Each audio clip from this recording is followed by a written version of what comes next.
Good morning. The floor is yours. All right. You see me shake it up.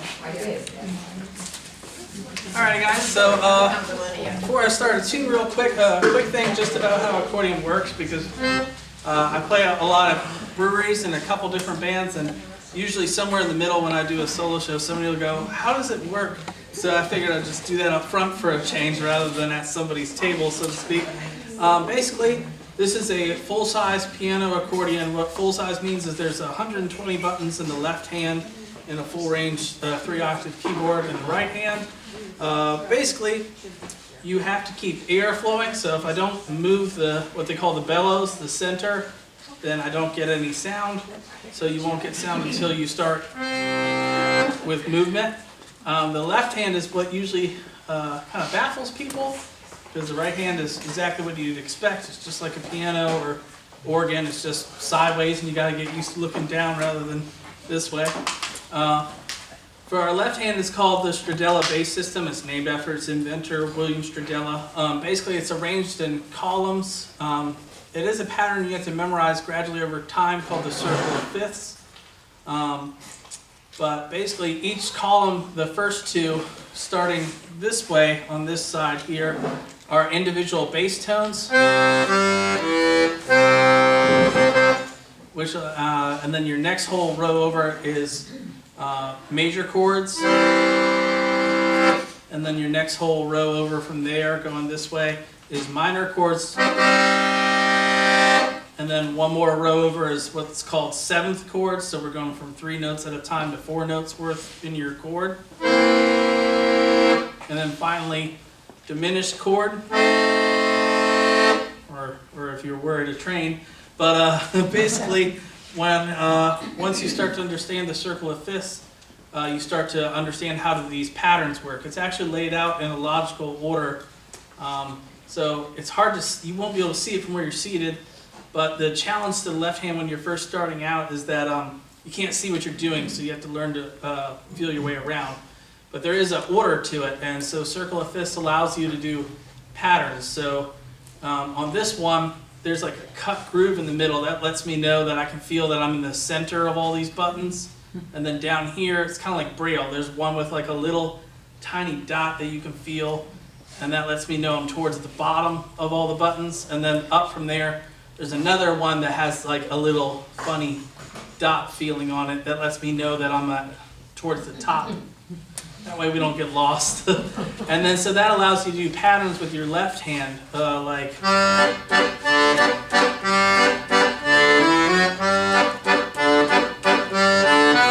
which then you tend to do what's called accompaniment in your left hand. It's very much like a portable organ. So instead of pedals, because you want to be able to walk around, all your chords, instead of in pedal format, are over here.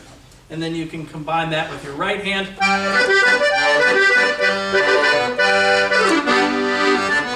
to do things together like that. So I'm going to start with a Christmas tune, because I promised I'm going to do a mixture of Christmas tunes and some Scandinavian and a few other various European tunes. So let's see, we'll get started here with this.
this next tune is a, oh, I'm like a schoolboy, I got notes here.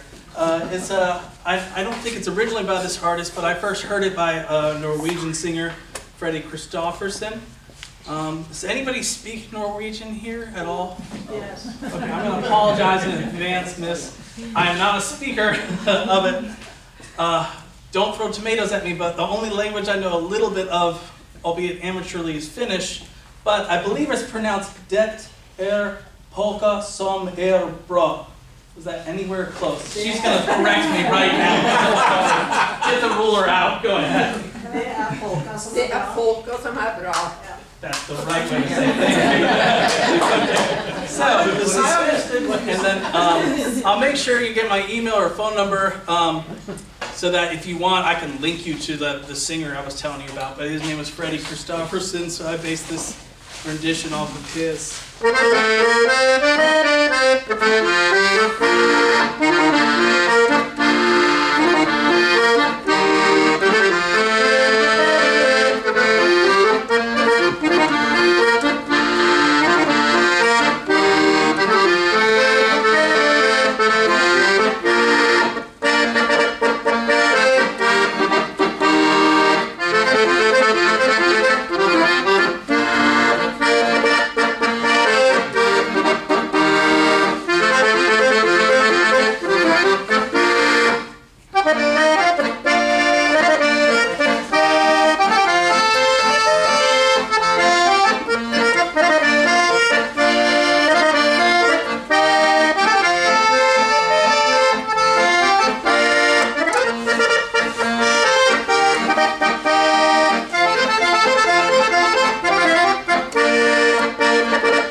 This will go without need for an introduction. If not, I know I messed up.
I'm going to stray from our theme very temporarily. This is a really fun, lively number.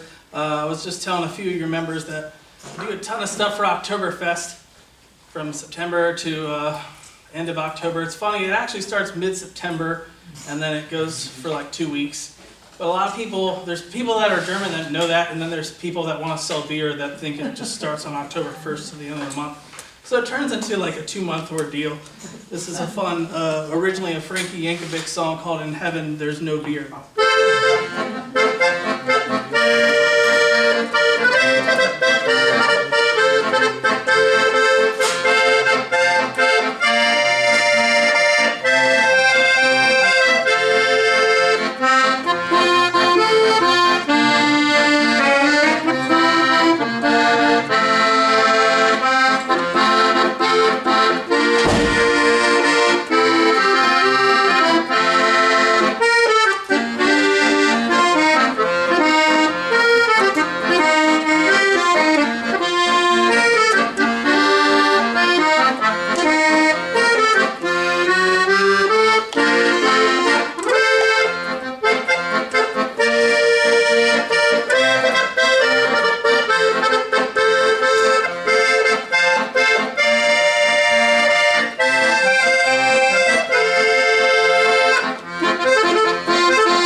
This next tune is a Swedish tune. I don't know if I should ask, you don't speak Swedish too, do you? Should I ask?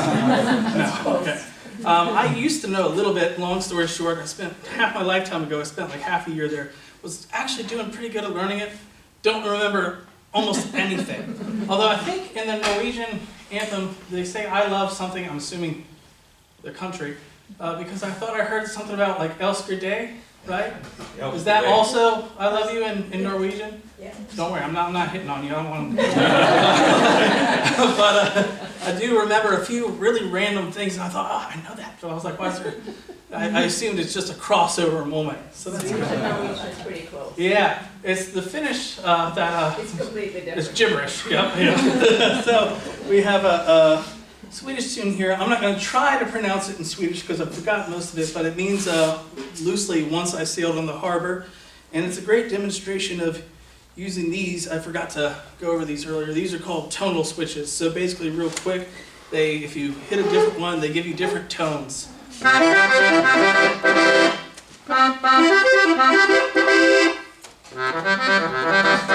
not going to do all of them. There's a lot, but it gives you a lot of options. So I'm going to use that, and then we'll do this. This is a very beautiful waltz. There's another version I can recommend for listening purposes. Fantastic singer. She sang in many languages, English, Swedish, Danish. Her name was Alice Babs. She even did a really cool jazz record with Duke Ellington, and she sings an amazing version of this. But here we go.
have a little Christmas tune.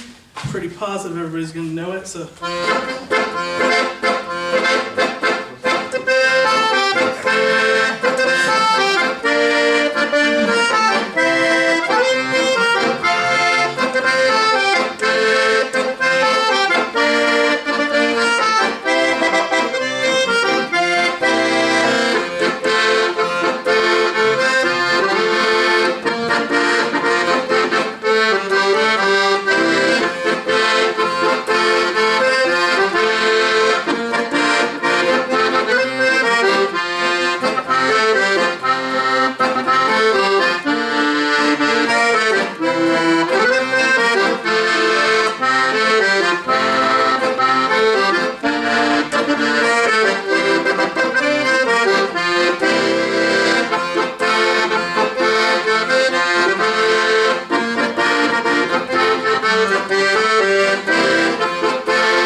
I should mention really quick that I have, apparently, I think I spoke to you about this. Sorry, I didn't mean to single you out. But I have played for Tidewater Finlandia Foundation before, and this next one's just also one of my personal favorite ones to play. It's a song called Mitsakukia, which is gibberish, but it means forest flowers, or the midland flowers. So it's a beautiful waltz, sometimes popularized by a very deep-voiced man named Olavi Virta.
spice things up a little bit. This is just a fun thing to do musically. This is an Italian song. It was actually kind of written by multiple unknown authors. It was basically written by these women working in harsh conditions in the field, and they kind of came up with the lyrics gradually together. And so it's kind of like a protest song in Italy. It's a beautiful song called Bella Ciao.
Goes by a lot of variant titles because, interestingly, I found out there are versions of it sang in Norwegian and Finnish and Swedish and even just other, like, I've found it in almost any language I can think of, but it's a Romanian composer that made it, and you might recognize it. It's used as an orchestral piece in films and commercials. It basically means Danube waves.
Oh, one more? Oh, we're running short on time. Okay. So, well, in that case, I'm going to jump ahead to, I owe a thanks to, I believe her name was Randy. I asked for, oh, nice meeting. Oh, the one who knows. Okay, of course. I'm hoping I do justice to this tune. I looked up Alf. Yes, yeah. He was a famous singer Yeah. way back, but So he, she had suggested several tunes by him, and so I'm going to see if you recognize it, and I'm not going to butcher saying it either. But let's see. So this is a very fun waltz tune that he sang, that she had picked of several that I managed to hopefully do justice to.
Well, thank you so much. Oh, Appreciate wow, you thank having you me. so much. Isn't he great? Thank you so much. I got a lot more for next I know, time. I'm not good. Well, Thank you, appreciate it. you're coming back. Okay, thank you so much. Oh, great. Appreciate Thank it. you so much. I did have a question for you. Yes, question? Yeah. absolutely. Yep, yep. When did you start learning the accordion? I had like an early midlife crisis, so purely coincidental, but after I got back from going to Sweden for roughly a little under half a year, I was mostly a guitarist. I still play some guitar, and I did like, you wouldn't know this from my current appearance, but I was kind of like a punk and heavy metal guy. But I got into groups that use accordion that kind of mix rock music with European music and world music, so like bands that mix Irish music with it, Flogging Molly, Dropkick Murphys. There's a really cool, fun band. It's a bit heavy. They mix like heavy metal with humppa, which is like Finland's version of polka, called Korpiklani. And there's just a whole bunch of groups that kind of that used it along with fiddles and rock music that kind of spearheaded my interest in it, basically. So, Heavy metal and oompa. yeah. That's a good mix. It's actually surprisingly a lot cooler than one would think. It doesn't sound like it would work, but it does.